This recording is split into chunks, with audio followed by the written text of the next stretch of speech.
ನಮಸ್ತೆ ಸ್ನೇಹಿತರೆ, ಈ ಮುಂಚೆ ಸ್ವೀಟ್ ಕಾರ್ನಲ್ಲಿ ನಾವು ಒಂದು ರೆಸಿಪಿನ ನೋಡಿದ್ದೀವಿ. ಇವಾಗ ಎರಡನೇ ರೆಸಿಪಿನ ನೋಡೋಣ ಬನ್ನಿ.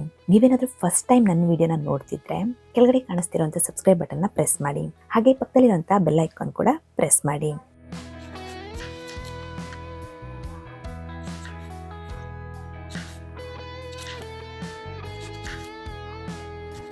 ನಾವು ಮಸಾಲಾ ಕಾರ್ನ ರೆಡಿ ಮಾಡ್ಕೊಳ್ಳೋದಕ್ಕೆ ಗ್ರೀನ್ ಪೇಸ್ಟ್ನ ರೆಡಿ ಮಾಡ್ಕೊಳ್ಳೋಣ. ಮೊದಲಿಗೆ ಇಲ್ಲಿ ನಾನು ಅರ್ಧ ಕಾಯಿ ಮೆಣಸು, ಒಂದು ಸಣ್ಣ ಪೀಸ್ ಶುಂಠಿ, 2 ಬೆಳ್ಳುಳ್ಳಿ ಹೆಸಲು, ಒಂದು ಸಣ್ಣ ಕಡ್ಡಿಯಷ್ಟು ಪುದೀನ, ಹಾಗೆ ಸ್ವಲ್ಪ ಕೊತ್ತಂಬರಿ ಸೊಪ್ಪು ಇದಿಷ್ಟನ್ನು ಹಾಕೊಂಡು ಇದಕ್ಕೊಂಚೂರು ಉಪ್ಪನ್ನು ಹಾಕಿ ರುಬ್ಕೊಳ್ಳೋಣ.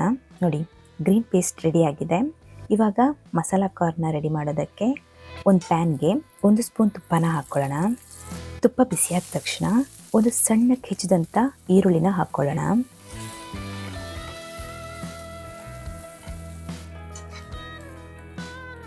ಈರುಳ್ಳಿ ಸ್ವಲ್ಪ ಬ್ರೌನ್ ಕಲರ್ ಬಂದ ತಕ್ಷಣ ಇದಕ್ಕೆ ಬಿಡಿಸಿಟ್ಕೊಂಡಿರೋಂಥ 2 ಕಾರ್ನ್ನ ಹಾಕ್ಕೊಳ್ಳೋಣ.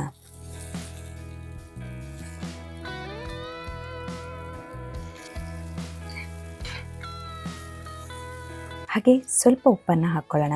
ಆಮೇಲೆ ಬೇಕು ಅಂದರೆ ಹಾಕ್ಕೊಂಡ್ರೆ ಆಯಿತು. ಇದಿಷ್ಟಾದಮೇಲೆ ನಾವು ರೆಡಿ ಮಾಡ್ಕೊಂಡಿರೋಂಥ ಗ್ರೀನ್ ಪೇಸ್ಟ್ನ ಇದಕ್ಕೆ ಸೇರಿಸ್ಕೊಳ್ಳೋಣ. ಹಾಗೆ ಒಂದು 1/4 ಗ್ಲಾಸಷ್ಟು ನೀರನ್ನು ಹಾಕ್ಕೊಂಡು ಇದನ್ನು ಬೇಯಿಸ್ಕೊಳ್ಳೋಣ.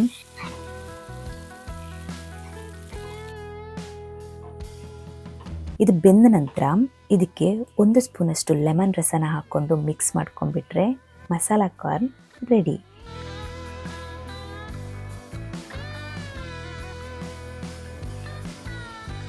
ನನ್ನ ಈ ರೆಸಿಪಿಗೆ ಲೈಕ್ ಕೊಡೋದಕ್ಕೆ ಮರಿಬೇಡಿ. ಹಾಗೆ ಇನ್ನೊಂದು ರುಚಿಯಾಗಿರುವಂಥ ಸ್ವೀಟ್ ಕಾರ್ನ್ ರೆಸಿಪಿ ಜೊತೆ ಮತ್ತೆ ಸಿಗ್ತೀನಿ. Thank you.